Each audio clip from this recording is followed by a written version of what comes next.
apa menjadi geliat para rejim yang memang sekarang ingin membuka investasi selebar-lebarnya atas dasar kepentingan para elit, bukan para untuk para rakyat gitu loh. Artinya inilah yang menjadi penolakan mungkin ya di seluruh elemen gerakan, khususnya di gerakan kaum pekerja, kaum tani yang memang kita tahu Omnibus Law ini bukan hanya satu sektor saja ya, tapi ada terkait pangan, terkait industri, terkait perdagangan, terus semua sektor ya, semua sektor dibahas dalam satu undang-undang sapu jagat namanya kan. Betul Mas, ini kayaknya undang-undangnya undang-undang yang sangat banyak nih revisi-revisi di Omnibus Law ini ya. Saya juga ingin tahu nih Mas gitu ya. Nah, kita kan keadaan ekonominya sudah hampir min 1-2%, ini kan lampu merah nih. Iya. Ditambah juga dipaksakannya RUU Omnibus Law, RUU Cipta Kerja yang memang sekarang dipaksakan, akhirnya menjadi belenggu bagi para kaum pekerja khususnya. Ini ingin bebenah selanjutnya nanti yang akan nanti dijelaskan Pak Mas. Tapi saya ada pertanyaan nih Mas. Boleh, silahkan Mas. Dari saya, ini kan Mas, ada DPR akan segera melakukan pengesahan RUU Cipta Kerja nih Mas. Ya. Dengan dalih pertumbuhan ekonomi dan pasar investasi bebas. Nah, sedangkan saat ini para pengusaha pun tidak melaksanakan tripartit atas penggunaan ketenagakerjaan dengan memutus pekerjaan para buruh di situasi pandemi ini. Betul. Saat inflasi ekonomi berlangsung. Pertanyaannya, apakah kepentingan Omnibus Law diberlakukan di Indonesia sehingga para elit di DPR ingin cepat-cepat mengesahkan RUU Cipta Kerja? Mungkin itu pertanyaan pertama, Mas. Ya, langsung dijawab kah? Boleh. Oke, begini. Kalau Iya, memang kita juga sebenarnya masih belum tahu pasti ya tujuan pemerintah dan DPR itu untuk terlihat terkesan oleh kitanya memang sangat memaksakan terhadap satu regulasi yang namanya Omnibus Law ini. Bahkan kita juga tidak tahu dasar mereka mengambil satu kebijakan Omnibus Law ini ya. Hilang suaranya. Hilang Mas. Halo, Mas. Halo. Oh, hilang ya. Halo.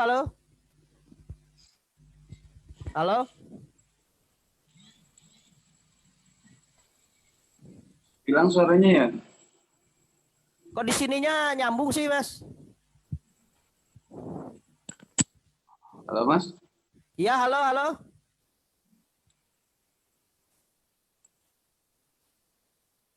Halo.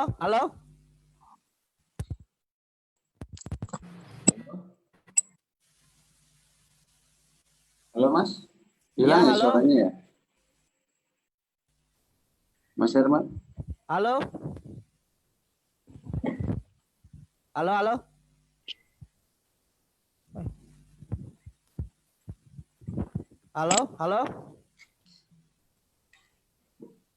Coba Mas Herman. Ya, halo. Halo, Mas. Halo. Ya, halo. Ada, Mas? Ya. Sudah muncul suaranya? Ya? Kalau di IGJ itu muncul kata ini, Pak Mas Powo.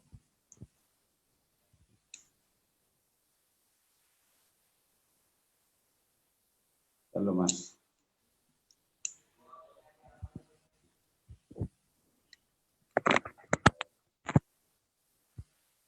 Oke, cek lagi. Ya, halo.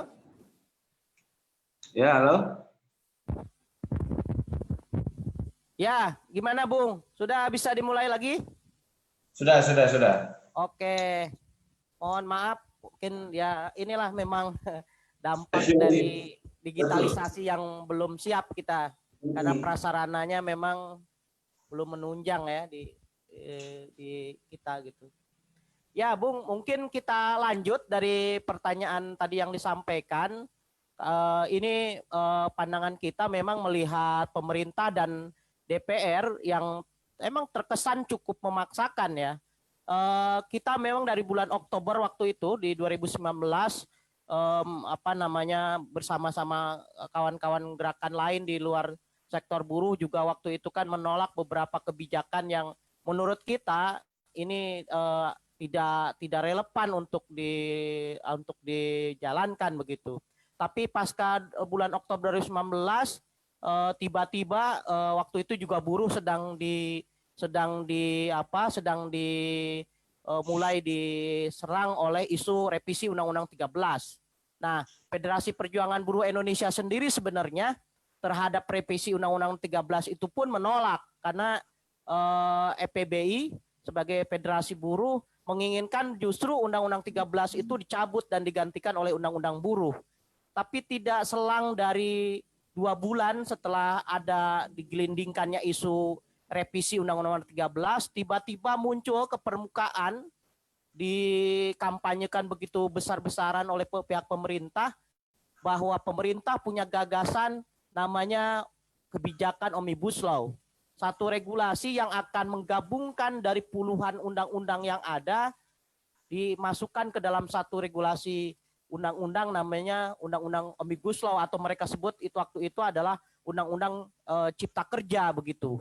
Ini bukan hanya kemudian bicara aturan ketenagakerjaan, bukan hanya bicara regulasi perburuhan, tapi hampir semua regulasi yang hari ini dan beberapa waktu sebelumnya dipaksakan akan diliberalisasikan dan selalu mendapatkan penolakan dari masyarakat secara besar-besaran. Kemudian mereka tahu-tahu ini akan digabung gitu menjadi satu.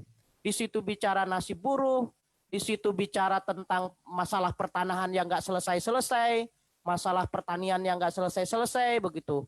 Di situ juga bicara tentang pendidikan yang akan lebih diliberalisasikan begitu. Tapi kami menangkap bahwa agenda munculnya satu rencana regulasi Omnibus Law ini terkait tentang agenda liberalisasi yang akan didorong lebih maju lagi gitu. Bahwa kalau kita perhatikan Indonesia sudah sejak lama menggantungkan ekonominya kepada mekanisme pasar global gitu, kepada liberalisasi pasar. Jadi kalau bicara Omnibus Law hanya bicara latar belakangnya investasi, bicara tentang tentang liberalisasi sektor-sektor, saya kira Indonesia sudah cukup lama menjalankan itu gitu. Kalau tadi disinggung bahwa Omnibus Law ini tujuannya untuk menggenjot investasi.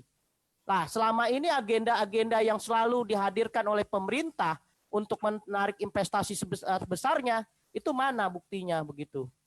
Toh Indonesia juga sudah cukup lama mempunyai program-program perjanjian perdagangan bebas dan sebagainya diikuti oleh Indonesia.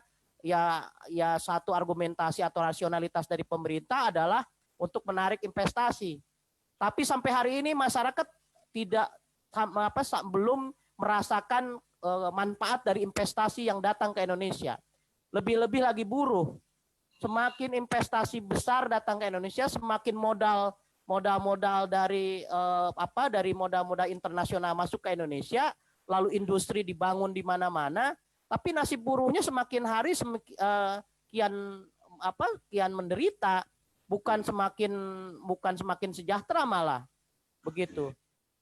Kalau kita boleh bilang bahwa dari zaman reformasi kemarin, kemudian buruh ditumbalkan terhadap satu kebijakan yang namanya flexibility, labor flexibility, atau hubungan tenaga kerjaan yang fleksibel.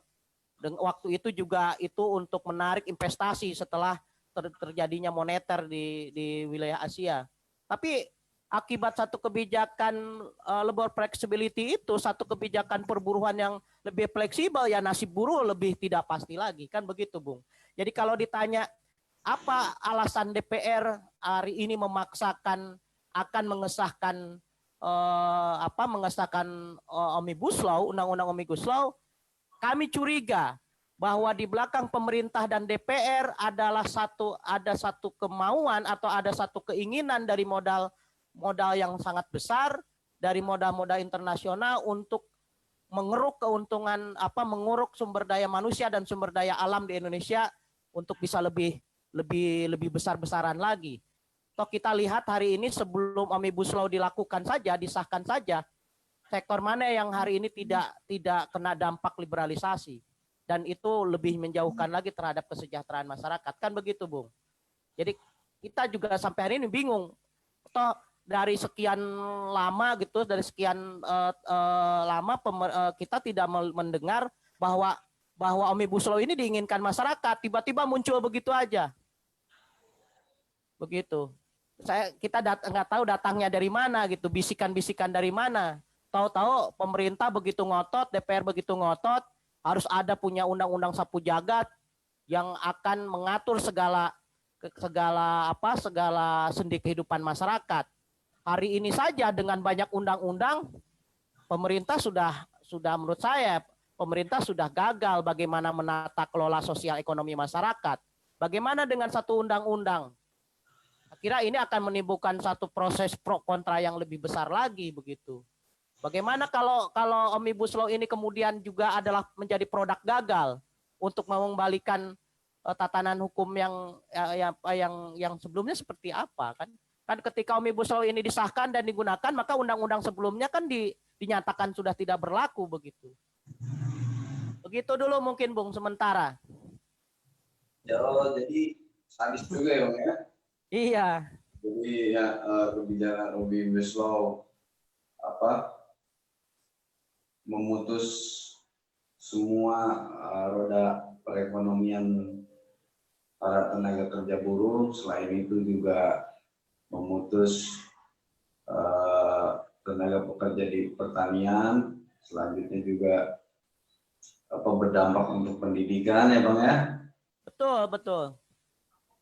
Nah, ini kan yang Abang bilang, ini kenapa DPR ini selalu cepat-cepat gitu loh membuat kebijakan itu atas dasar kepentingan. Kalau misalkan saya ingin tahu nih, Bang, masalah ini produk Omnibus Law ini dari mana sih, Bang, asalnya gitu loh?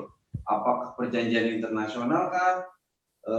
Melalui FTA-nya kah? Atau melalui WTO-nya kah? Mungkin Abang bisa jelaskan, Bang, terkait tentang hubungannya dengan multilateral, Bang, atas kebijakan ini. Ada nggak sih pendekatan terhadap perjanjian internasional ini untuk penekanan di wilayah ketenagakerjaan dan pasar bebas? Ya, kalau kita perhatikan perhatikan gejala-gejalanya, karena kalau sebenarnya pertanyaan itu harusnya dijawab oleh anggota DPR, kan? Alasan mereka itu apa sebenarnya gitu. Karena sampai hari ini kita beberapa kali ketemu pun mereka nggak menjelaskan itu dengan baik begitu. Nah, tapi kalau kita perhatikan sebenarnya gejala-gejalanya itu ya muatannya boleh kita lihat bahwa yang disampaikan atau yang ada di dalam pembahasan Omnibus Law sebenarnya ini kan terkait tentang liberalisasi semuanya. Bagaimana di sektor kerjaan, di sektor perburuhan yang sudah sangat liberal menurut saya. Adanya sistem kontrak outsourcing, adanya upah yang hari ini sudah dipatok oleh PP 78 begitu. Adanya setumpuk aturan-aturan tenaga kerjaan yang menurut EPBI itu justru tidak berpihak kepada kehidupan buruh, yang harusnya itu diperbaiki, tapi di dalam Omnibus Law justru ini akan lebih diliberalisasikan lagi begitu. Bagaimana rencana di dalam Omnibus Law misalkan kita lihat itu sejalan dengan apa yang ada di dalam beberapa proses perjanjian perdagangan bebas misalkan. Bagaimana ke depan yang diinginkan oleh modal-modal asing melalui mekanisme perjanjian pasar bebasnya, dia menginginkan adanya satu perlindungan investasi yang plus-plus, satu perlindungan investasi yang lebih dari sebelumnya begitu. Artinya begini, mereka bicara tentang kepastian bisnis di dunia industri.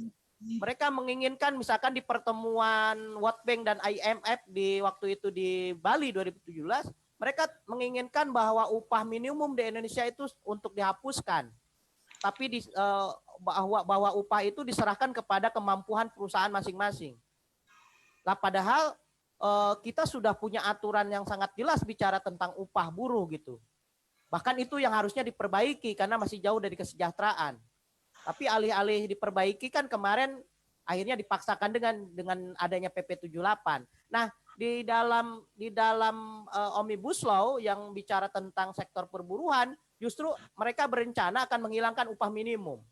Lalu mereka juga berencana menghilangkan cuti haid bagi perempuan. Padahal bagi kita itu sangat penting.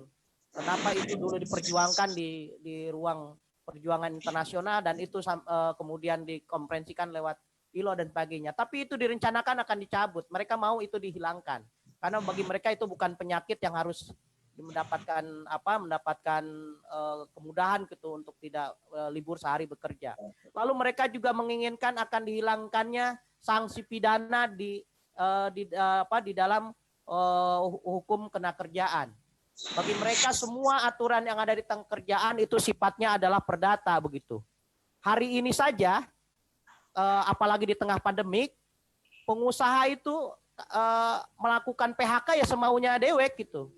Seolah-olah di negara ini tidak ada hukum yang mengatur itu. Hari ini saja sanksi pidana masih ada di dalam Kitab Undang-Undang Ketenagakerjaan. Pengusaha banyak dengan sangat mudah merampas buruh, merampas upah buruh, tidak membayarkan upah dengan penuh, begitu. Banyak hari ini kejadian-kejadian pengusaha hanya membayar upah buruh 30%, padahal bekerjanya tetap penuh, begitu. Banyak yang tidak membayar THR, begitu. Itu masih ada sanksi pidananya. Bagaimana kalau kelak ketika Omnibus Law ini disahkan, tidak ada lagi sanksi pidana, tidak ada lagi batasan pekerja tetap dan tidak, karena akan lebih difleksibelkan bahwa kontrak outsourcing yang hari ini dibatasi hanya di bagian-bagian kerja tertentu, tapi di dalam Omnibus Law semua pekerjaan itu boleh boleh menggunakan kontrak outsourcing. Magang yang dulu itu adalah konsepnya sebagai pengayaan atau memberikan pembekalan kepada siswa-siswa sekolah yang kelak akan menjadi tenaga kerja, hari ini magang dimasukkan ke dalam satu mekanisme hubungan kerja. Bahwa produksi hari ini dijalankan oleh buruh-buruh yang statusnya magang, upahnya hanya uang saku begitu. Tapi hasil kerjanya sama dengan buruh-buruh yang sudah puluhan tahun atau belasan tahun bekerja. Tapi upahnya hanya uang saku karena statusnya adalah magang. Begitu. Terus kita juga melihat bahwa karena ini bukan masalah hanya buruh, di Omnibus Law kita melihat misalkan izin tambang yang akan lebih merusak sumber daya alam kita. Kalau sebelumnya izin tambang itu bagi pengusaha tambang hanya boleh mengambil hasil tambangnya sesuai dengan kontrak yang dia dapatkan gitu. Misalkan batu bara ya hanya batu bara. Tapi hari ini di dalam Omnibus Law ketika orang pengusaha mendapatkan izin tambang, maka apapun yang ada di tambangnya itu boleh diambil, boleh dieksploitasi. Lalu izin tambangnya juga berlipat-lipat bertambah puluhan tahun dari undang-undang tambang sebelumnya. Di undang-undang pendidikan pun begitu. Hari ini mahasiswa sedang berteriak-teriak karena tarif biaya kuliah yang terus tiap tahun naik. Di undang-undang Omnibus Law akan lebih diliberalisasikan. Kampus-kampus asing akan boleh beroperasi di Indonesia.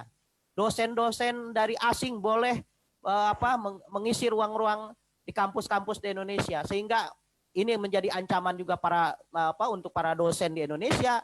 Ini juga ancaman bagi kampus-kampus lokal yang hari ini kualitasnya tidak meningkat begitu. Bagaimana kalau ini di Omnibus Law ini kemudian besok dibuka? Akan terjadi satu persaingan di dalam bisnis pendidikan. Saya bilang hari ini kan ya AI sudah lihat gitu menjadi bisnis pendidikan aja gitu.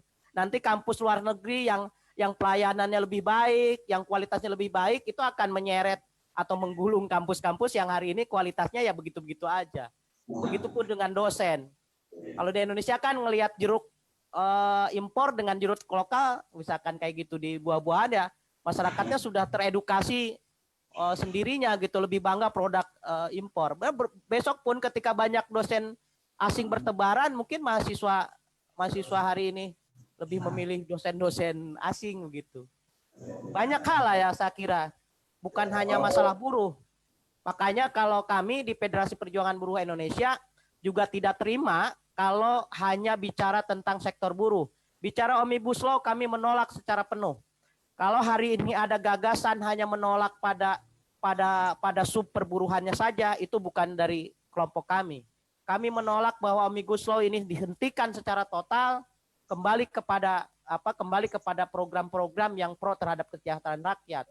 Ini saatnya.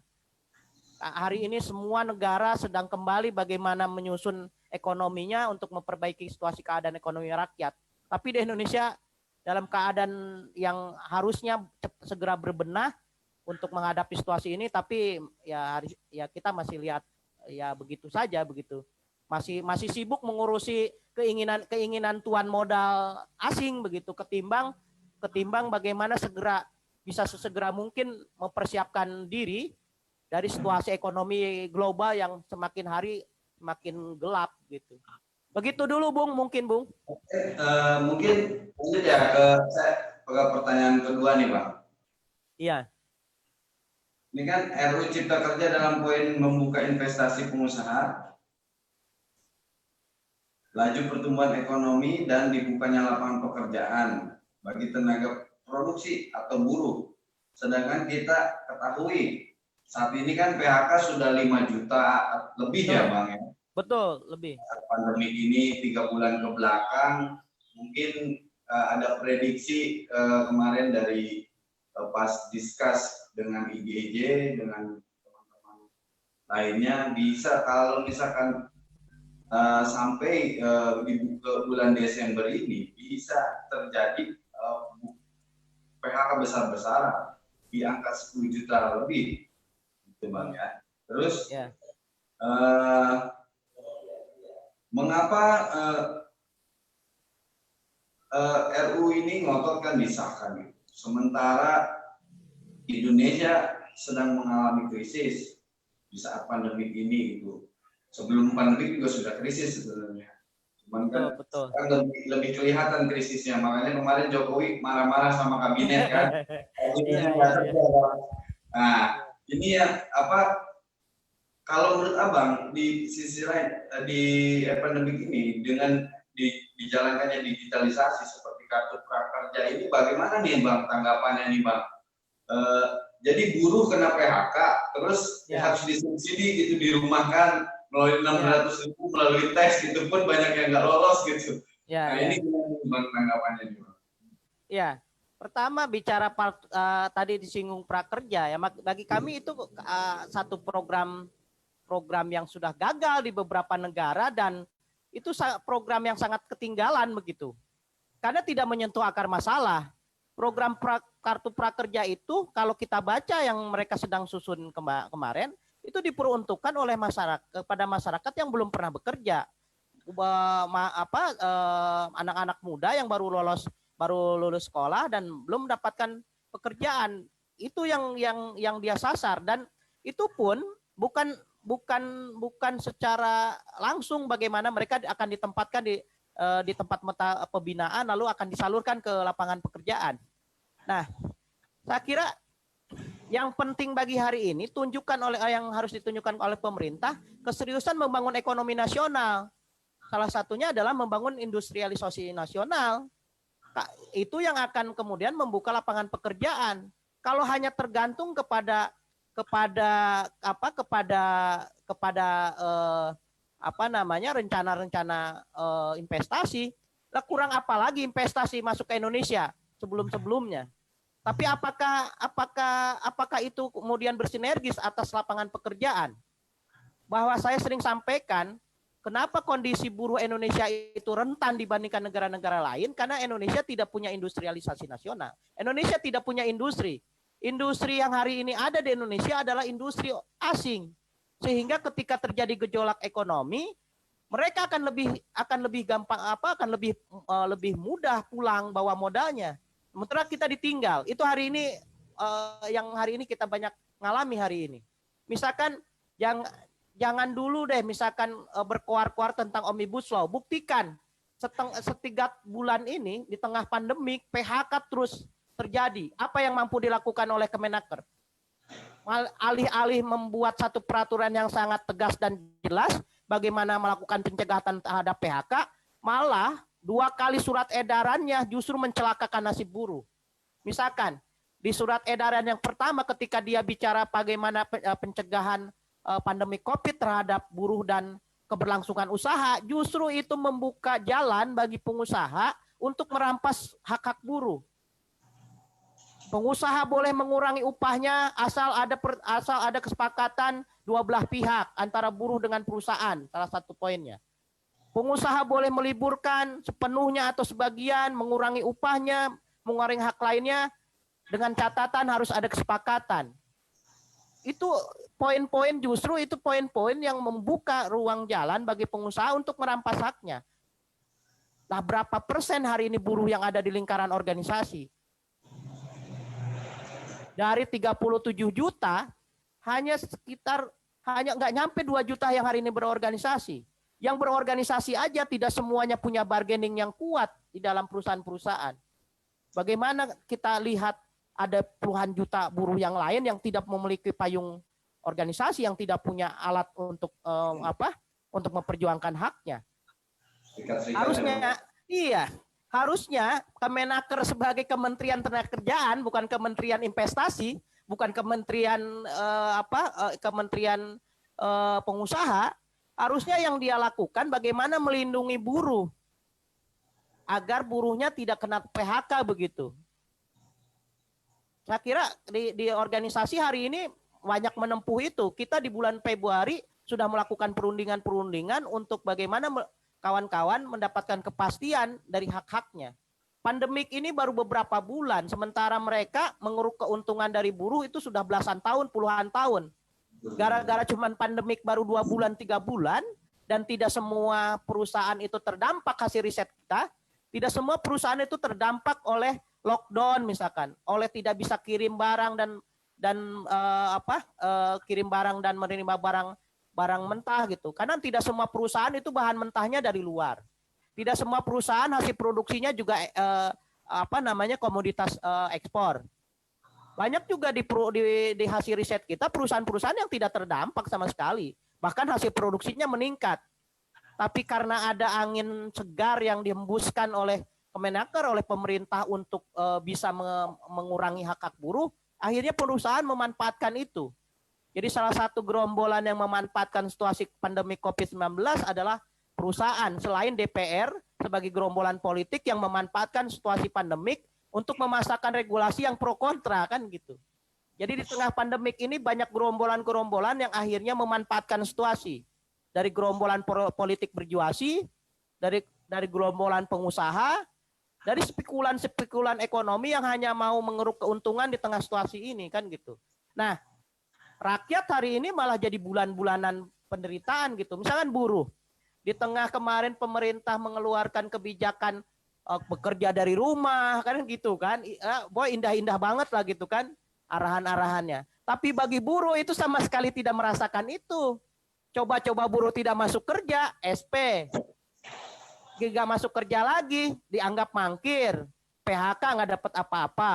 Nggak ada satu perusahaan yang benar-benar tulus untuk meliburkan buruhnya dan tidak tetap mendapatkan haknya. Sampai hari ini nggak ada. Karena itu menurut saya masalahnya ada pada kebijakan pemerintah yang tidak tegas untuk melindungi rakyatnya. Jadi lebih lebih melindungi segelintir orang, komunitas pengusaha yang menurut saya tidak banyak ketimbang masyarakatnya, kawan-kawan buruh yang menjadi rakyat Indonesia yang sebenarnya itu yang harus dilindungi sebagai masyarakat mayoritas begitu.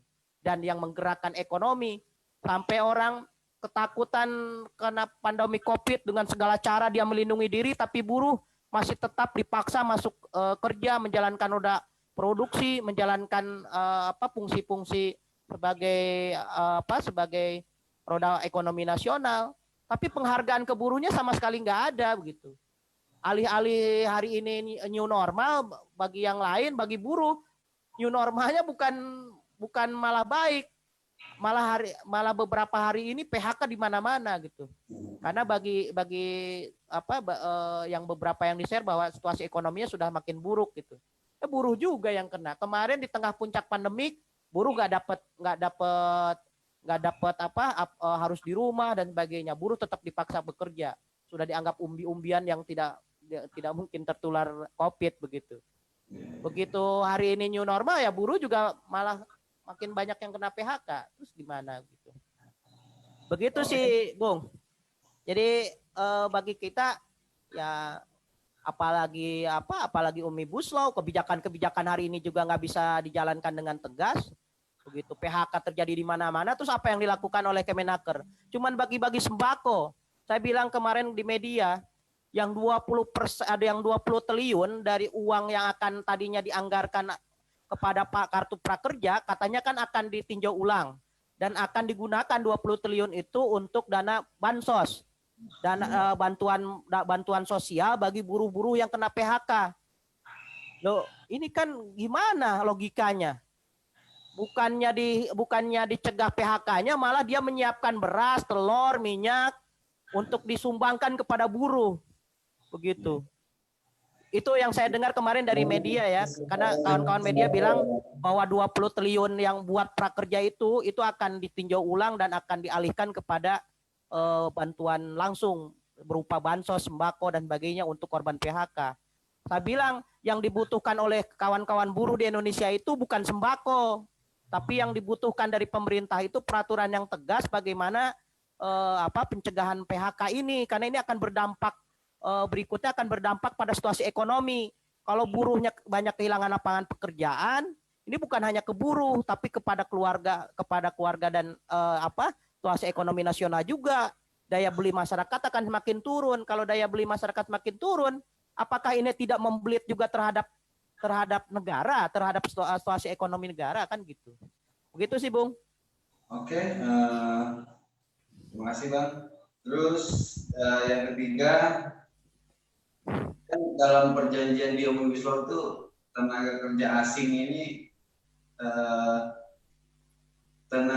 ada pembedaan gitu Bang. Kalau dulu misalkan undang-undangnya ada pembedaan gitu, kalau sekarang kita amatkan gitu. Nah ini gimana nih pendapat Abang nih? Apakah kita hanya sebagai pekerja teknis saja, produksi saja, atau mereka yang mengelola manajerialnya, atau memang dia punya hak untuk menjadi personalia ataupun sebagai kalau atas sudah jelas gitu ya, pengusaha asing, tapi untuk para tenaga kerjanya nih Bang, apakah dia ada pembeda di sektor keuangannya kah, ekonomisnya kah, atau secara struktur ke tenaga kerjaannya gitu. Ini yang ada di dalam RUU Cipta Kerja nih Bang. Bagaimana pengusaha memekan, kalau undang-undang dulu, undang-undang tenaga kerjaan itu bagaimana pengusaha dan pemerintah wajib melindungi tenaga kerja pribumi. Artinya lebih didahulukan gitu loh. Nah sekarang perubahan status ketenagakerjaan dalam negeri dan tenaga kerja imported. Nah, adakah gap status kesamaan ini gitu loh Bang?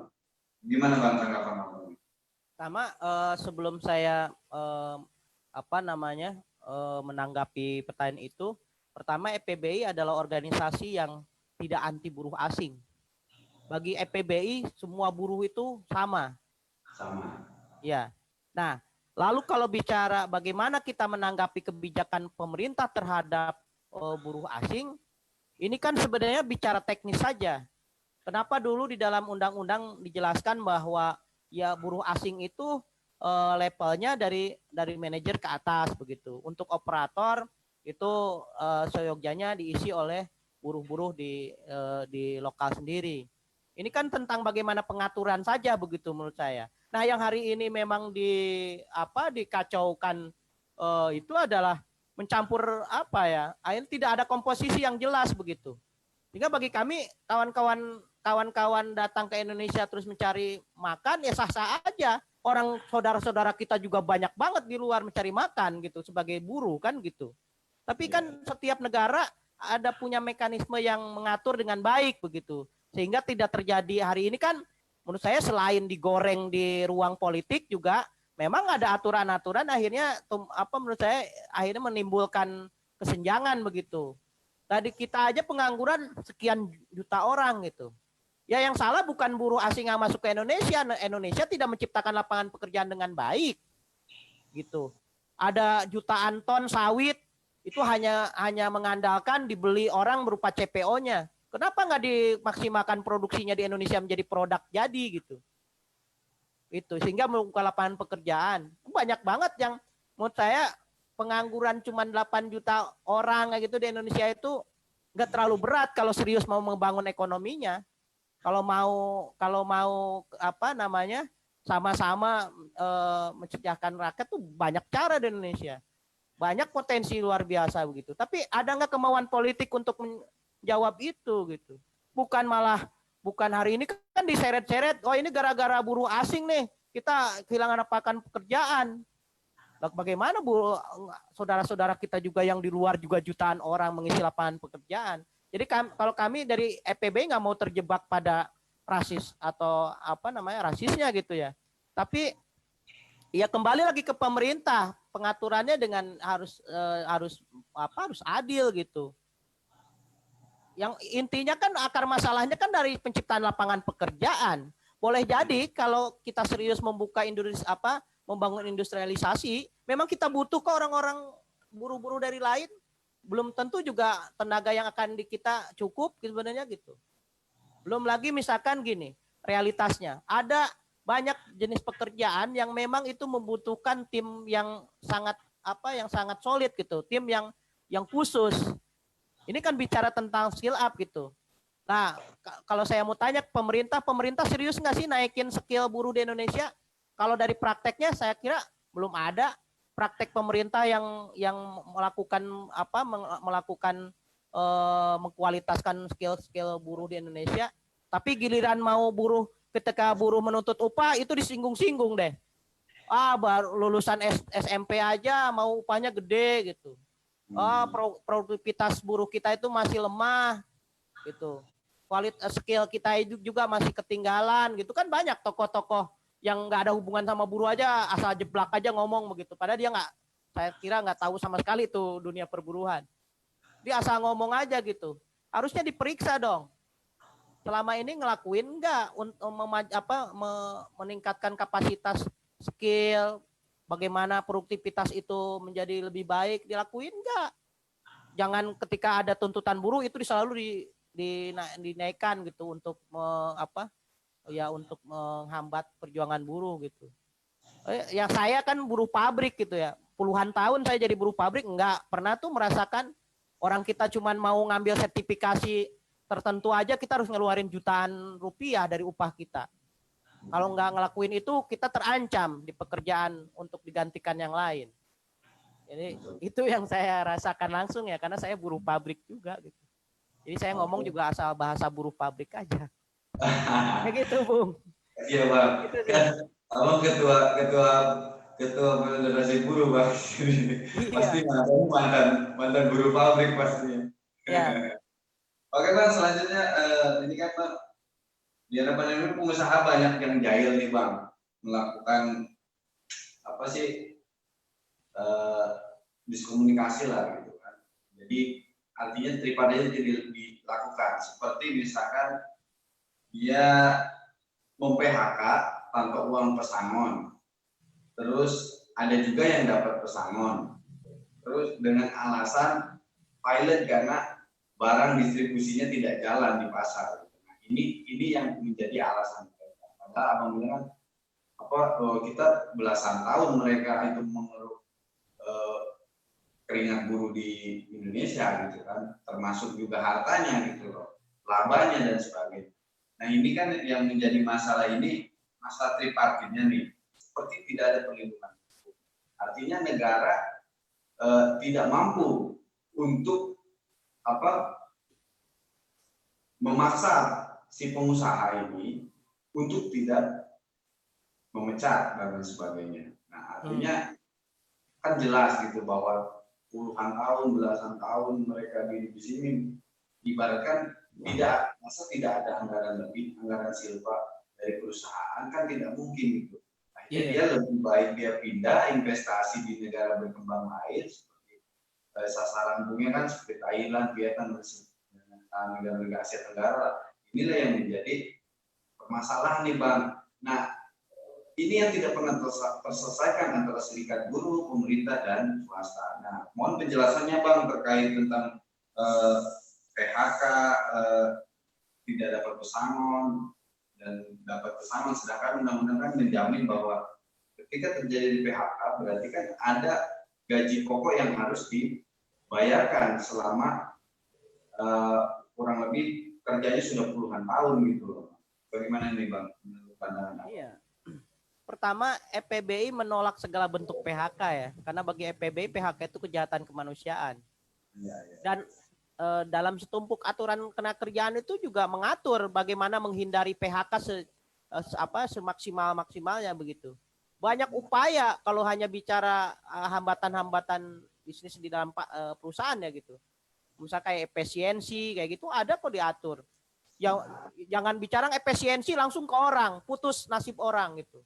Padahal banyak hal yang harus dilakukan secara improvement di dalam perusahaan itu untuk mengurangi pengeluaran yang tidak perlu misalkan. Kayak gitu. Terus kalau bicara kompensasi atau kita bilang pesangon itu kan juga sudah diatur sedemikian rupa di dalam Undang-Undang Ketenagakerjaan. Undang-Undang Nomor Kerjaan Nomor 13 tahun 2003 juga sudah mengatur hak-hak buruh itu gitu. Ingat bahwa PHK itu bukan hak pengusaha. Tidak ada pengusaha punya hak untuk memutuskan buruh ini sah atau tidak di PHK, nggak ada. Yang punya hak legitimasi hukum yang menyatakan bahwa ini memang PHK atau tidak itu di tentuan hukum di majelis di pengadilan gitu. Majelis hakim lah yang memutuskan ini sah atau tidak orang di PHK. Itu pun sangat panjang itu prosesnya. Tapi EPBI adalah salah satu organisasi juga yang melakukan metode litigasi di luar metode non litigasi begitu untuk belajar gitu bahwa buruh itu bukan orang yang bodoh gitu. Buruh itu bukan orang yang lemah. Kita buktikan dalam posisi bahwa di posisi hukum kita punya kesetaraan kok gitu. Jadi kalau hari ini banyak kasus PHK lalu pengusahanya langsung mutusin PHK dan bayar pesangon itu PHK bodong gitu. Karena sah atau tidak satu tindakan pemutusan hubungan kerja itu harus dibuktikan melalui jalur hukum gitu. Begitu. Lalu misalkan ya ini aku bilang ya ini hanya modus saja. Sebagian besar yang hari ini terjadi yang melakukan tindakan PHK kepada buruh itu modus. Karena kita organisasi juga enggak hanya asal ngomong, enggak asal statement gitu. Kita juga dari mulai Januari kita melakukan riset di tengah pandemik. Kita memeriksa alur proses produksi dari kedatangan material sampai jadi finish good kita periksa. Ada gak masalah yang terjadi selama pandemik ini? Oh iya, ternyata bahan bakunya tidak datang. Ternyata bahan bakunya juga bisa di-spot oleh bahan baku yang ada di Indonesia. Nah itu misalkan kayak gitu. Oh ini barangnya nggak bisa dikirim, ternyata tidak hanya satu produk dia produksi. Iya, satu produk dia misalkan tidak bisa lolos karena lockdown misalkan di satu negara, tapi banyak produk yang dia bikin juga masih bisa dijual di Indonesia. Jadi kita juga bukan hanya kita juga melakukan sesuatu kok, kita juga meriset, melihat dengan analisa yang objektif. Kalau benar-benar misalkan di basis kita ada perusahaan yang memang bahan bakunya itu hanya datang dari Korea Selatan, tidak ada material lain. Nah, kita bicarakan. Yang penting tidak terjadi PHK. Bahkan sepahit-pahitnya misalkan kerja cuma 2 minggu sekali dan misalkan hak-hak tunjangan yang lain untuk dihentikan dulu, nanti akan dirapel setelah sehat. Ya kita bukan gerombolan perampok. Serikat buruh itu juga manusia yang bisa diajak baik-baik gitu. Yang penting ada kesepakatan yang baik untuk dua belah pihak begitu. Semuanya bisa dibicarakan. Yang penting tidak ada tujuan bagaimana merampok hak buruh gitu. Kalau hari ini kan, wah ini situasi kami ini cost merger, loh kok pandemi cost merger gitu. Perusahaan dia masih jual barang, masih ini kok cost merger dari mana? Cost merger tapi beli mesin baru, buruh yang tetapnya mau dibuang, ya itu kan ngarang-ngarang aja gitu loh. Jadi ya selama ini juga buruh juga banyak belajar gitu. Ya mekanisme segala itu udah ada gitu. Ikutin itu aja. Itu juga buatan mereka, buruh juga tidak terlibat tuh di dalam membuat regulasi sebelumnya. PP 78 yang memaksakan mereka, buruh nolak. Tapi dengan PP 78 aja hari ini nggak mau jalanin. Di dalam PP 78 ada misalkan kalau bicara pengurangan upah itu kan ada mekanisme penangguhan upah. Ya kan? Mekanisme penangguhan upah tuh ada, dibuat aturannya. Demikian rupa. Tidak asal main potong, udah upah kamu 30%. Karena kondisi perusahaan saya lagi gini. Begitu diajak audit terbuka nggak mau. Ini yang tidak ilmiah ini pengusaha atau buruh. Buruh ngajak, ayo kita buktikan secara audit publik. Benar nggak perusahaan ini mengalami rugi? Nggak mau. Tapi ngomongnya cost merger, ngomongnya misalkan di basis kita lah di Gistas, di basis peleburan baja dia mem-PHK hari ini sudah 21 orang. Alasannya cost merger. Lalu alasannya indisipliner diada-adain begitu. Tapi kalau kita cek perusahaannya baik-baik aja, produknya produksinya masih bagus, produktivitasnya, barangnya masih bisa dijual, bahan bakunya juga masih udah bisa datang lagi dari luar gitu. Terus dia bilang seenaknya cost merger, seolah-olah buruh nggak paham gitu cost merger itu apa. Seolah-olah buruh ini orang yang datang dari hutan dari orang-orang yang nggak paham hal-hal kayak gitu. Ketika kita desak, ayo kita buktikan benar nggak perusahaan ini merugi gitu, nggak mau begitu, Bung. Jadi aku sih sepakat. Jadi mayoritas hari ini tuh sebenarnya modus-modus aja.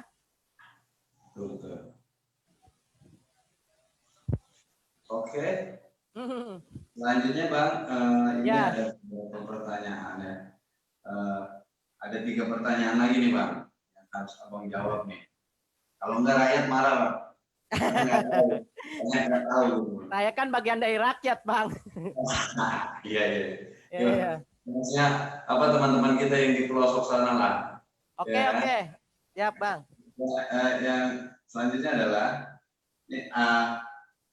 apakah Omnibus Law RUU Cipta Kerja menyediakan mekanisme kepada pekerja bila terdapat pengusaha kabur ke luar negeri dapat menuntut hak-hak normatif pekerjaannya? Kalau kabur nih Bang, ceritanya nih Bang, misalnya ke luar negeri dan dapat menuntut hak normatif pekerjaannya. Gimana nih Bang? Gak ada Bang, malah yang hari ini kita masih punya celah untuk melakukan itu tidak dilakukan. Apalagi di Omnibus Law Bang. Mekanisme di Omnibus Law itu menganut hubungan tenaga kerjaan yang lebih fleksibel Bang. Jadi bahkan kita membayangkan ketika Omnibus Law ini disahkan itu tidak lagi ada hubungan pekerjaan tetap. Jadi kalau kita tanya ada nggak mekanisme yang misalkan mekanisme ketika ada kasus pengusaha kabur. Kami ini ada beberapa kasus yang pengusahanya kabur Bang. Pertama pengusaha Siliwangi. Itu yang produksi produk kaos kaki Ando dan itu sudah diponis di Mahkamah Agung itu pidana 1 tahun dan sampai hari ini nggak ketemu tuh Bang. Sudah semua level ini kita sampai ke Polri semua nggak ada tuh yang mampu menunjukkan 1 orang pengusaha. Kedua, kami punya kasus namanya SS Print. Ini perusahaan memproduk sablon Nike, Nike, segala macam, Reebok dan sebagainya. Ini sudah sampai suratnya ke Presiden Korea Selatan. Dan respon mereka. Tapi penegakan hukum di Indonesia-nya nggak ada. Kami sampai bahkan mungkin orang nganggapnya nggak ada hubungannya. Kami datang ke Kemenlu, kami datang ke ke Menteri Perdagangan karena kami mau itu dibawa di dalam perundingan bilateral perjanjian perdagangan antara Korea dan Indonesia. EUCF misalkan. Karena itu ada hubungannya, jangan mau investasi doang tapi selesaikan masalah-masalah investasi dia di Indonesia. Kami sampai datang. Bukan hanya Kemenaker. Karena itu udah putus, Bang. Sudah ingkrah secara penegakan hukum. Ini sudah ada putusan. Kawan-kawan diputuskan di Majelis Hakim di level kasasi, di level PHI. Itu memang putusannya adalah PHK karena udah nggak produksi, Bang. Pabriknya ditinggalkan kosong begitu aja dan barang-barangnya ternyata dijual juga sama mereka diam-diam. Nah, buruh itu punya hak waktu itu 9 miliar ya, Mas. 9 miliar putusan Majelis Hakim di PHI. Kami datang ke Menaker, ini gimana? Udah ada putusan ingkrah di pengadilan. Ini gimana? Pengusahanya gimana? Nggak ada. Ya nanti kami akan bantu. Kami datang ke Kedubes Korea Selatan sudah berapa kali untuk difasilitasi. Itu, Bang. Jadi di aturan kerjaan yang hari ini ada cukup jelas, ada mekanismenya bagaimana penegakan hukum, bagaimana hubungan misalkan Indonesia dengan luar untuk bisa ini ada putusan hukum nih di Indonesia nih, pengusaha kamu balik ke sana. Harusnya kan kalau memang ada hubungan baik secara investasi maupun hubungan politik, lakukan dong. Kan gitu. Tapi enggak ada, apalagi di Omnibus Law ini, Bang. Di Omnibus Law ini lebih bodong lagi. Udah nggak ngomong-ngomong kayak gitu. Kayak gitu aku bilang bodong aja gitu. Jadi di aturan, nah kita kan pernah ngomong ke pemerintah, seyogyanya kalau mau kita percaya dan investasi, nah, kan saling percaya itu bukan berarti tidak ada hal yang harus mengikat. Saya bilang kepada Menteri Luar Negeri gitu waktu ketemu ke Kementerian Luar Negeri, bicara investasi itu harusnya ada jaminan, harus ada screening gitu. Ini investasi bodong apa investasi benar nih? Jangan-jangan cuma bawa dengkul sama kolor doang masuk Indonesia terus dia bikin pabrik. Pabriknya dia nyewa, mesinnya dia ngutang, alat-alatnya dia ngutang, bahan bakunya dia ngutang. Begitu dia udah menjalankan bisnisnya selama 3 tahun, tahu-tahu dia kabur, tinggalin buruhnya. Kok bisa lolos investasi model begitu di Indonesia? Dan itu banyak. Gitu. Bukan hanya pengusaha Korea ya, walaupun mayoritas yang melakukan tindakan kabur, meninggalkan hak-haknya itu pengusaha Korea, tapi juga pengusaha-pengusaha lain juga nggak kalah bajingannya, dilakukan sama aja. Tapi pengusaha Korea itu udah kayak model bersama gitu. Makanya saya terang-terangan saya sampaikan, jangan-jangan ini diskemakan nih sama pengusaha-pengusaha Korea Selatan begitu. Harusnya ya. Indonesia itu punya aturan, mekanisme untuk men-screening ini investasi sehat apa enggak. Karena kalau ini bukan hanya merugikan buruh, Bang. Mereka juga dia juga tinggal bayar pajak. Dari banyak pegawai Korea yang terdaftar di kantor imigrasi itu cuma 1 orang. Padahal itu puluhan Koreanya. Dan kita anehnya ketika kita ke Karawang lihat ngecek kantor imigrasi, itu cuma ada Korea 1 di Kabupaten Bekasi. Padahal kalau kita lihat di satu pabrik aja bisa puluhan. Dari semua level itu ada tuh buruhnya. Ini kan masalah juga buat pemerintah. Saya bilang begitu. Saya datang suratin kantor-kantor pemerintahan daerah. Saya menyampaikan jangan hanya ngasih izin, cek dulu ini pengusaha benar apa enggak. Yang dirugikan tuh bukan hanya buruh tapi negaranya juga dimodusin. Kita banyak dikemplang pajak, nggak memberikan kewajiban-kewajibannya, bukan hanya buruhnya aja yang ditinggalin. Gitu, Bang. Oke. Jadi singkatnya nggak ada lah di Omnibus Law itu lebih bodong lagi aturan kerjaan itu. Iya. Yang selanjutnya, Bang, ini ada pertanyaan lagi, apakah RUU Cipta Kerja memberikan jaminan perlindungan pekerja dari ancaman revolusi industri 4.0 atau justru sebaliknya, Bang? Jadi apakah RUU Cipta Kerja memberikan jaminan perlindungan pekerja dari ancaman revolusi 4.0 atau justru sebaliknya? Di era modern menuju digitalisasi ini menguntungkan para kaum buruh atau tidak sih? Atau Tidak justru sama sekali. sebaliknya? Tidak sama sekali. Malah tadi karena konsepnya adalah konsep ketenagakerjaan yang lebih fleksibel, jadi ini dibikin fleksibel gitu, dibikin lebih liberal. Ya tentu akhirnya ini kan kayak gini. Kan harusnya posisi pemerintah itu kan sebagai menengah gitu. Sebagai menengah antara kita dengan pengusaha. Dan menurut saya ya, pemerintah harus lebih pro ke rakyat itu yang mayoritas gitu. Ini enggak, posisinya selama ini pun ini udah kayak pencatat aja. Terjadi pengangguran sekian juta orang tahun ini gitu. Itu kalau kita tanya ngelakuin apa, pengangguran banyak, terus PHK di mana-mana, terus ngelakuin apa? Selama pandemik aja kantor-kantor dinas ketenagakerjaan malah libur. Mediator malah nggak ada. Tapi kasus buruhnya terjadi, buruhnya tetap bekerja gitu. Jadi kalau ditanya ini membuka perlindungan, ya enggak, orang malah lebih liberal. Malah kita sedang diadu kayak tarung derajat. Udah kalau kamu kuat, udah lawan aja tuh sistem revolusi 4.0. Udah itu urusan kamu dengan perusahaan. Kalau memang perusahaannya nggak butuh lagi orang, hanya butuh mesin, ya gimana lagi? Kayak gitu. Jadi memposisikan antara rakyat gitu, buruh dengan pengusaha dengan pemerintah tuh sejajar gitu. Terus kita ngadu ke siapa kalau begitu? Iya kan, kita nih orang masyarakat yang termarginalkan. Betul. Tapi kan posisinya ini kita ngadu kemana? Misalkan kayak kasus-kasus FPBI numpuk banget di Mahkamah Agung, di PHI numpuk. Metode organisasi udah terus dicoba. Terus kita ini harus ngapain lagi sih? Taat hukum udah gitu. Tapi ya prosesnya jadinya ngantri ya Bang. Iya. Jadi ditarung bebaskan tapi nggak ada penyetaraan hak dulu gitu. Kayak gini lah tadi misalkan di tengah pandemik. Ya udah, mau dikurangi atau tidak upahnya itu tergantung dari hasil perundingan kamu dengan perusahaan gitu. Buruh dengan perusahaan. Cek dong, ada berapa banyak buruh yang hari ini punya organisasi. Ya kan? Bagaimana yang tidak punya organisasi?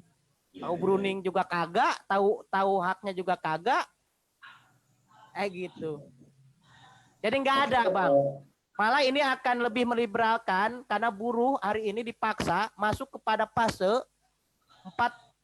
revolusi 4.0 di industri. Sementara belum siap, sama sekali belum siap.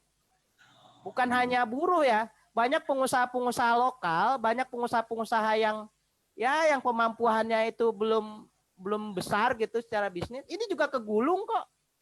Di beberapa basis kita, karena di customernya sudah menggunakan mesin-mesin sensorik dan kapasitas produksinya meningkat, artinya kan kebutuhan dia kepada subkon juga meningkat.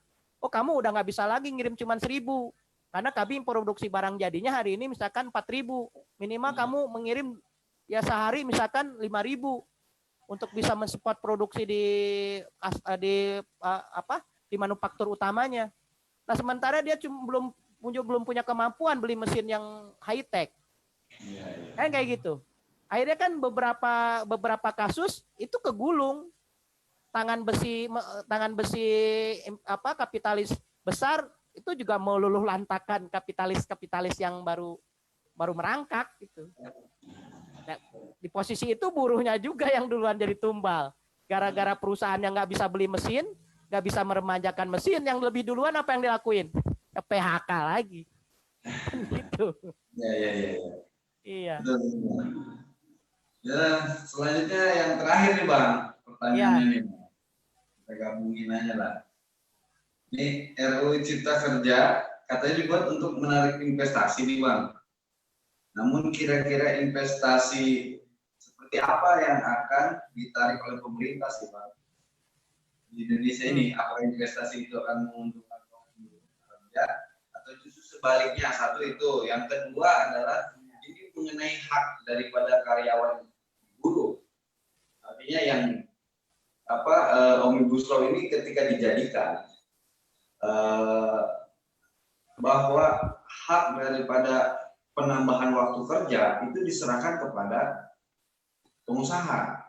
Terus tidak ada hak cuti pesangon untuk haid, ibu hamil, ya kan? Artinya ini yang menjadi masalah berat. Sebelumnya kan jika buruh itu sedang hamil pasti ada anggaran kesejahteraan sosialnya, Bang. Melahirkan, terus dalam satu hari 8 jam kerja, 7 jam kerja kan ya, seperti yang sudah diterapkan oleh konsensus internasional, buruh di internasional. Nah ini ketika dilaksanakan bahwa hak jam kerja itu sudah diserahkan kepada pengusaha, bukan lagi ke tripartit antara pemerintah dan pengusaha dan buruh gitu. Ini yang menjadi permasalahan yang paling krusial nih, Bang. Coba mohon arahannya nih, Bang, dijelaskan nih, Bang, terkait pasal itu ya. Iya. Kalau kita sempat baca bahwa mereka kan kalau ngelihat pada jam kerja itu dia menggunakan konsep satuan jam. Jadi buruh itu ke depan hanya akan dibayar sesuai dia kerja, misalkan saya kerja itu 4 jam, ya udah dibayar 4 jam itu. Kayak borongan gitu ya, Bang? Ya mirip jadi kayak borongan. Kalau buruh nggak masuk, ya udah yang dipotong gitu. Nah, sekarang aja kan sudah mekanisme sekarang juga sebenarnya ada pembodohan itu ada. Kenapa PP 78 itu kita tolak habis-habisan juga kan ya, selain mengkerdilkan upah buruh gitu, juga banyak hal yang dijadikan kayak pasal karet gitu untuk kayak menghilangkan masa kerja gitu kan, di tunjangan-tunjangan di perusahaan itu akhirnya jadi bisa dinegasikan oleh pengusaha. Nah, kalau di Omnibus Law ini kan lebih parah lagi. Jadi posisi kita itu misalkan hamil, misalkan kan ada hak cuti tuh, hak cuti 1,5 bulan untuk cuti hamil dan 1,5 bulan untuk cuti melahirkan. Jadi sepanjang cuti itu nanti nggak dibayar. Cuti head misalkan, kalau cuti head kan benar-benar dia akan anggap itu bukan penyakit, akhirnya head itu tetap harus masuk. Padahal kalau buruh perempuan dalam posisi head itu tetap bekerja, ancaman penyakit reproduksinya, ancaman penyakit kayak kanker kan, banyak yang riset di dunia internasional juga bahwa posisi perempuan sedang hamil sedang haid itu betul-betul harus istirahat total sehari 2 hari itu. Nah ini mereka anggap bukan penyakit, bisa kok kalau cuma nyeri pinggang minum obat penghilang rasa nyeri gitu. Itu kan kejam banget begitu. Nah kalau aku nyambung lagi misalkan jam ya gitu hubungan. Jadi kalau menghitung jam kerja itu mereka nanti hitungnya sesuai dengan kerja buruhnya aja. Kalau buruhnya kerjanya 4 hari ya dihitung 4 hari gitu.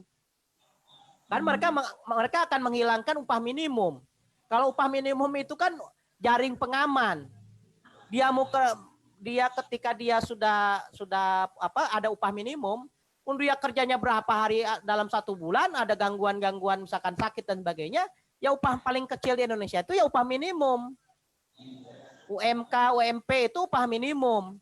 Nah, kalau sektoral UMSK itu kan upah yang dihitung berdasarkan beban kerja dia. Kalau dia ini logam, ini meta, ini obat, ini garmen. Nah, itu ada hitungannya lagi.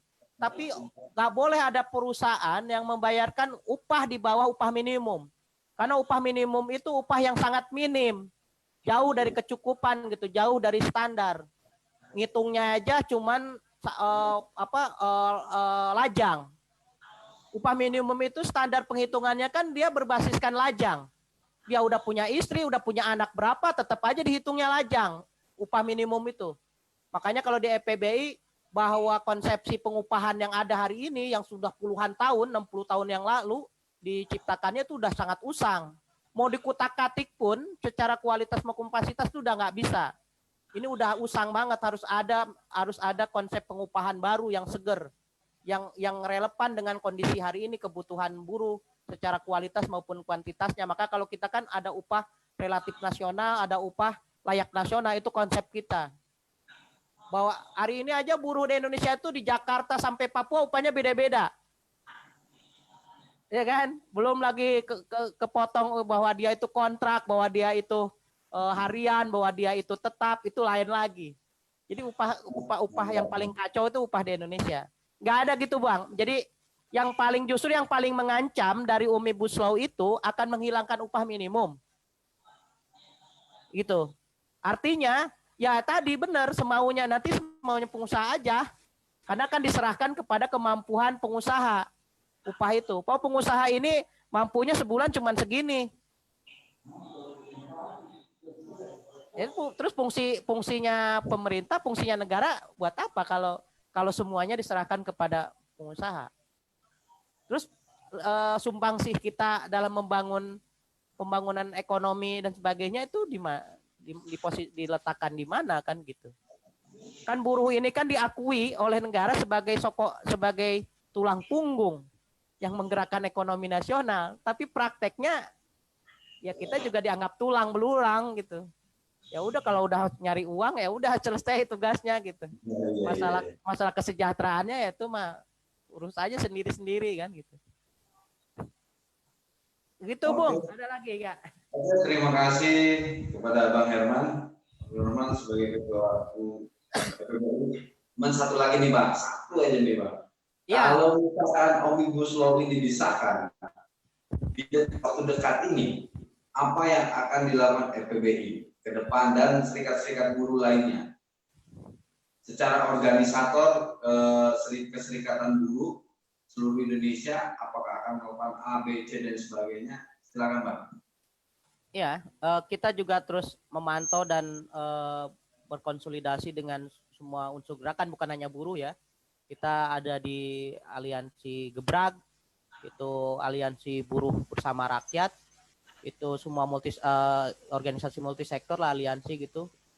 Dan aliansi itu yang paling dari awal juga terus mengkritisi dan membelajari kebijakan regulasi Omnibus Law yang mengancam kesejahteraan buruh, bukan hanya buruh tapi seluruh rakyat, karena di situ akhirnya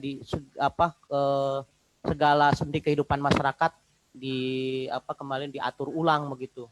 Nah, apa yang akan dilakukan organisasi tentu sikap yang tegas dari awal, dari mulai digulirkannya isu Omnibus Law, kita menolak tegas adanya regulasi ini karena akan lebih menjauhkan terhadap kesejahteraan buruh dan rakyat secara umum begitu.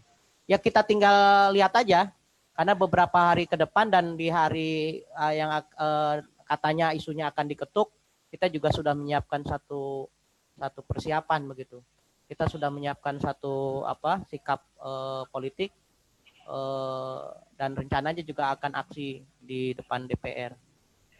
Itu sih, Bung. Dan tentu yang harus disiapkan itu bukan hanya ya sikap atau aksi dan sebagainya, tapi kita juga menyiapkan jangka panjangnya begitu. Yang tadi sampaikan terkait digitalisasi dan sebagainya, bagi kami ada Omnibus Law atau tidak, itu sesuatu yang tidak bisa ditolak, perkembangan teknologi itu. Ya, harusnya justru pemerintah segera menjembatani masyarakat untuk bisa menyesuaikan dengan fase digitalisasi ini. Jadi kalau bicara digitalisasi, ya mau nggak mau, termasuk organisasi harus segera bisa menyesuaikan dengan perkembangan itu. Dan peraturan-peraturan harusnya mendukung supaya masyarakat bisa, ya kan, bisa menyesuaikan. Nah, Omnibus Law ini bertolak belakang. Bahkan saya pernah sampaikan di forum perundingan perdagangan bebas antara Indonesia dengan Eropa. Dia menyindir di dalam yang sampaikan pemerintah Indonesia itu bahwa prasyarat untuk bisa menjalankan perundingan antara Indonesia dengan Eropa itu sebenarnya adalah jaminan hak-hak buruh di Indonesia harus sudah bisa diselesaikan atau sudah bisa dijalankan sesuai dengan konferensi ILO. Kami bantah bahwa di Indonesia tuh jauh dari itu gitu. Bahwa yang disampaikan tim perunding di perundingan IUCEPA antara Indonesia dengan Uni Eropa itu bohong, kita sampaikan. Jangankan konferensi-konferensi ILO, peraturan-peraturan nasional atau kebijakan-kebijakan nasional yang sudah ada itu aja nggak dijalanin gitu. Kayak gitu. Misalnya kayak gini, sederhananya tadi kalau di perempuan, ruang laktasi aja belum ada kok di pabrik-pabrik. Itu komprehensi ILO tahun berapa gitu. Dan itu sudah diatur di mekanisme ketenagakerjaan dan sebagainya. Tapi sekedar ini buruh perempuan punya bayi di kontrakan, bayinya nangis-nangis mau nyusu ke emaknya gimana? Sampai hari ini aja nggak selesai gitu. Gitu sih Bang. Jadi kita akan sedang menyiapkan satu tindakan langsung dan kita pikir ini bukan perlawanan yang hanya momentum sifatnya, hanya DPR mau ngesahin lalu kita baru turun, enggak. Kita juga melawan dengan cara-cara ilmiah. Kalau mereka tidak bisa hari ini kan mereka juga menurut saya nggak bisa membuktikan secara ilmiah tuh kebutuhan Omnibus Law itu sebenarnya dari mana, itu aja nggak bisa dijawab oleh mereka. Dan ini kebutuhan masyarakat, kok masyarakat nolak? Masa ini datang dari kebutuhan masyarakat tapi masyarakat mayoritas nolak? Jangan selalu jual masyarakat. Kalau kata dia ini untuk investasi, membuka lapangan pekerjaan karena cipta kerja. Kalau sekarang itu kan diganti sama mereka bukan cipta lapangan pekerjaan kan?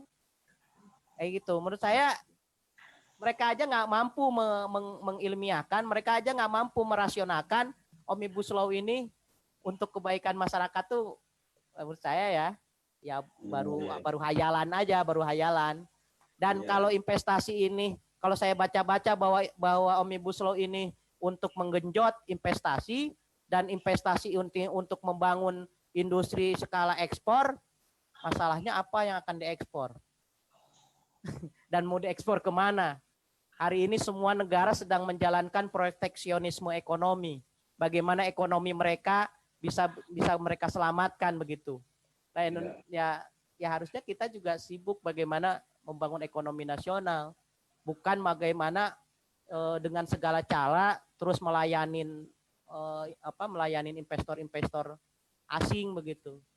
Tapi bagaimana harusnya DPR dan pemerintah serius melayani masyarakat yang hari ini sedang butuh penyelamatan, butuh perlindungan begitu. Ini malah tamu duluan yang dilayanin, yang dihormatin, yang diselamatin.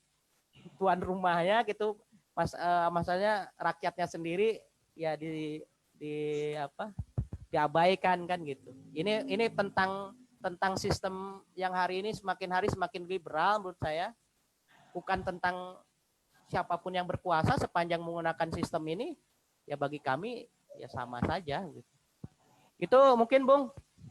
Oke, terima kasih kepada Bang Herman Abdurrahman atas waktunya berbincang yang sangat panjang sekali, yang sangat detail, terus juga mudah dimengerti. Artinya simpel ngejawabnya tapi masuk gitu Bang. Ya ini bahasa buruh lah Bang. Gak bisa pakai bahasa intelek gitu. Tapi ini yang kami hadapi langsung gitu ya. Ini bahasa kita. Mudah dimengerti dan paten kali lah Bang. Ya. Untuk hari ini diskusi pagi ini mungkin kan nanti ada next selanjutnya Bang. Oke, terima kasih.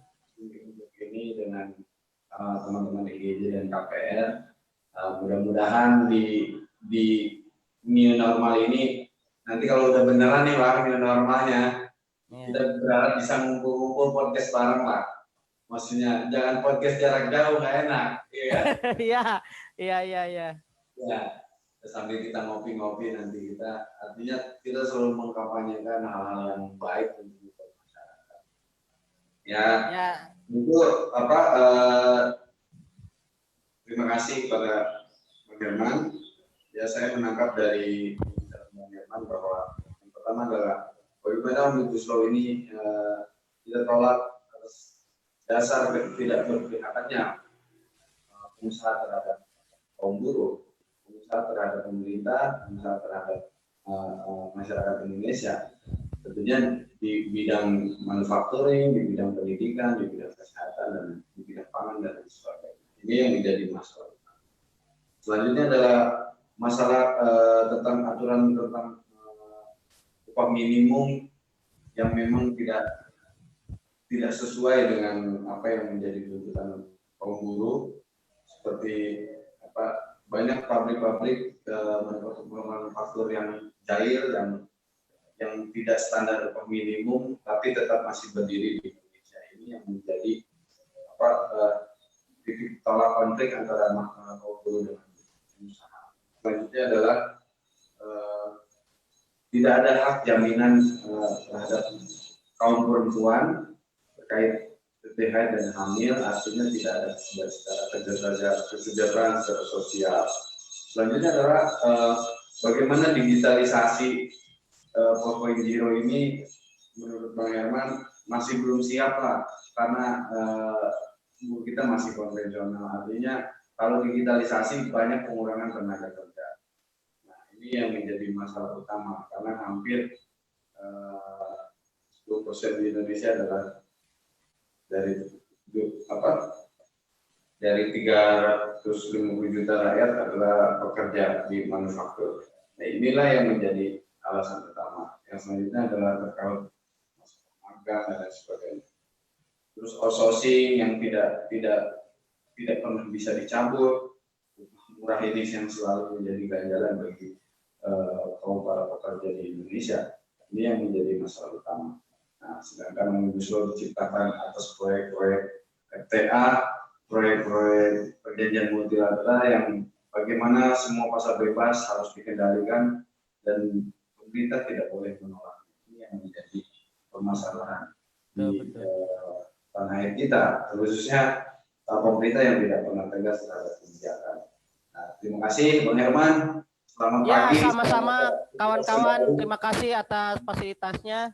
Kita ke depan bisa sama-sama sharing-sharing lah ya.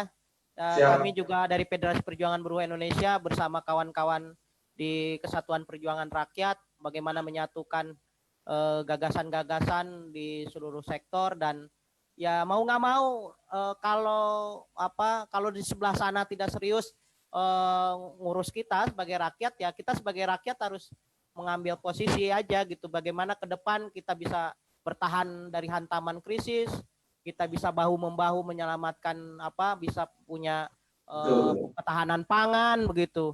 Dan kita harus mulai bicara masa depan kita gitu. Bagaimana pendidikan anak-anak kita, bagaimana kesejahteraan buruh gitu. Ya kalau hari ini mereka belum berpihak kepada kita, ya kita akan terus berupaya bagaimana fungsi dan wewenang negara bisa kembali kepada hakikatnya begitu. Kita bukan sedang berhadapan-hadapan atau melawan negara. Kita bukan sedang anti terhadap pemerintahan, tapi kita mau bahwa cita-cita luhur nenek moyang kita, orang-orang tua kita mewujudkan kemerdekaan untuk kesejahteraan umum itu bisa kembali ke rule-nya gitu. Jangan kemerdekaan ini hanya dinikmatin oleh segelintir orang. Jangan kekayaan sumber daya alam ini selalu dirampok atas nama liberalisasi, atas nama investasi begitu. Sementara rakyatnya merintih-rintih, rakyatnya lapar gitu, rakyatnya jauh tertinggal dari segala hal gitu. Ini yang kita harus perbaiki ke depan. Maka bagi kami, ya siapapun pihak hari ini yang sepakat untuk bagaimana kita bisa maju bersama, bisa membangun kedaulatan ekonomi kita sebagai di masyarakat, bisa mengangkat harkat derajat masyarakat, ya bagi kami itu adalah sekutu perjuangan begitu. Terima kasih sekali lagi kepada kawan-kawan IGJ, kepada kawan-kawan di Bekasi.